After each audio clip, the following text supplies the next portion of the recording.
Well, here we go, section 2. I hope my audio's been kicking off for some reason. I have to start this over again. This is the third time. Well, seems to be working now. Anyway, we left off with property. Now you take an empire like the Romans. They went around, they they conquered a land, they stole the wealth of the land, and it paid for the cost of the army to go in and do this. But the Romans, they were smart. They didn't want enemies. They didn't want to create enemy after enemy. They made these people part of the Roman Empire. So that then they started to tax these people. And the tax on these people was the part that created the inflation. And the fact that the Romans, by the time the empire had disintegrated, they were having more festive days than they did work days, and that also destroyed the empire.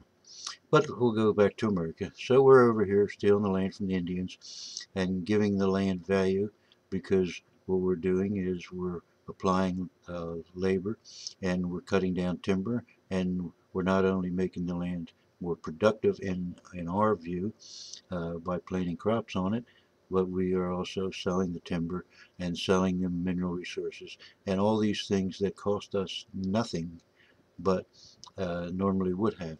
So we became very productive that way economically, because our overhead was very limited and the products we produced were worth more intrinsically than the labor that costs that were involved in it. Now that can only go on for so long, because there's only so much land to steal from the Indians, and we come along found that out. And then as you run out of land, then land becomes pricier because it's a limited quantity. And we found that out with with every housing bubble and every land bubble that's come along since. So we have a economy that's based on on necessity, on inflation, because you have more people in, so you have to have more money for them to spend.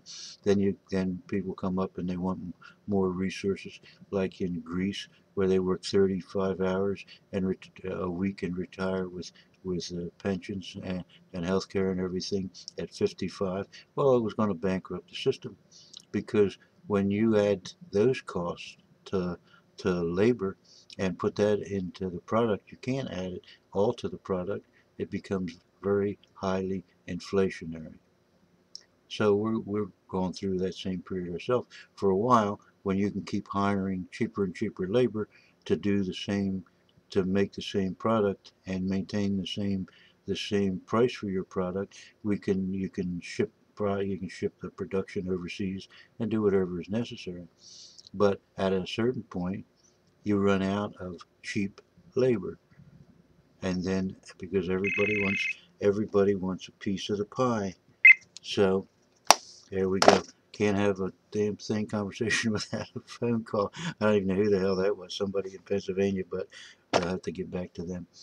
Uh, so that we're left with a problem of, one, we try to maintain a standard of living, and the only way we can maintain it is through this inflationary trend, because they want you have a retirement fund, so you're not merely producing a product and getting paid for the production of that product, but adding you're adding to the product. Excuse me.